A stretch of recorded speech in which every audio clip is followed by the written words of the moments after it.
अब से रामनाथ गोयनका मार्ग कहलाएगी ये सड़क। यूपी के सीएम योगी आदित्यनाथ ने किया उद्घाटन। आपातकाल के समय को याद किया सीएम योगी ने। गोयनका जी ने मजबूती से लोकतंत्र बचाने का कार्य किया। नमस्कार, स्वागत है आप सभी का। मैं हूं आपके साथ ज्योति। उत्तर प्रदेश के मुख्यमंत्री योगी आदित्यनाथ नोएडा पहुंचे। यहां उन्होंने जिले के विभिन्न कार्यक्रमों में भाग लिया। इन्हीं कार्यक्रमों में से एक रविवार को सीएम योगी ने नोएडा के सेक्टर 10 में रामनाथ गोयनका मार्ग का उद्घाटन किया। अब रजनीगंधा सेक्टर 16 से 12-22 तक की सड़क का नाम बदलकर रामनाथ गोयनका कर दिया गया है। इसी मार्ग पर द इंडियन एक्सप्रेस का कार्यालय भी स्थित है। वहीं इस दौरान सीएम योगी ने इंडियन एक्सप्रेस के ऑफिस में आइडिया एक्सचेंज प्रोग्राम में भी भाग लिया और अपने विचार शेयर करते हुए सीएम योगी ने कहा कि ये लोकतंत्र के लिए एक बड़ा दिन है जब हम रामनाथ गोयनका जी के नाम पर इस मार्ग का उद्घाटन कर रहे हैं। सीएम योगी ने कहा कि 25 जून 1975 का दिन लोकतांत्रिक भारत के लिए काले अध्याय के तौर पर जाना जाता है, जब देश में आपातकाल लागू हुआ था। लेकिन उस दौर में लोकतंत्र को बचाने के लिए मीडिया को रामनाथ गोयनका जी ने किसी भी हद तक जाकर काम करने का जज्बा दिया था। सीएम ने कहा कि आज का दिन बहुत ही महत्वपूर्ण दिन है। 48 साल पहले जिस लोकतंत्र को घोटने का प्रयास हुआ था, उस पर अपनी जिम्मेदारी के साथ लोकतंत्र को बचाने के लिए जिस महापुरुष ने सबसे ज्यादा योगदान दिया था, वो नाम था स्वर्गीय रामनाथ गोयनका जी का।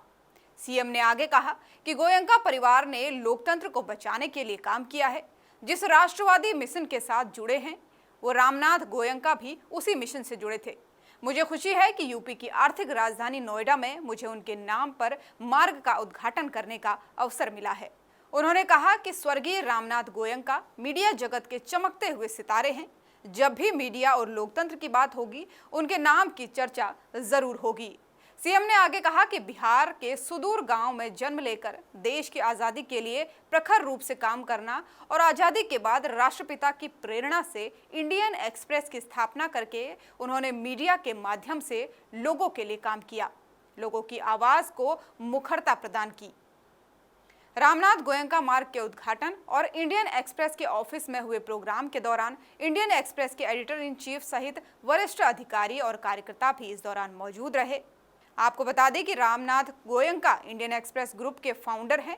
वहीं new Okhla industrial development authority यानी नोएडा गवर्निंग बॉडी ने नोएडा के सेक्टर 10 में अमलताल मार्ग का नाम बदला है।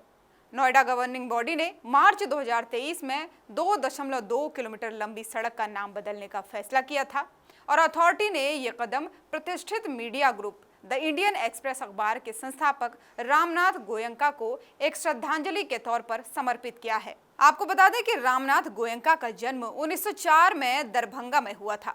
वो अखबार सीखने के लिए चेन्नई गए थे। इसके बाद से उन्होंने 1932 में द इंडियन एक्सप्रेस को लॉन्च किया था। रामनाथ गोयनका का सपना था कि एक ऐसा अखबार बने जो निडर, विश्वसनीय और पूरी तरह से स्वतंत्र हो और अपनी टैगलाइन जर्नलिज्म ऑफ करेज पर खरा उतरे।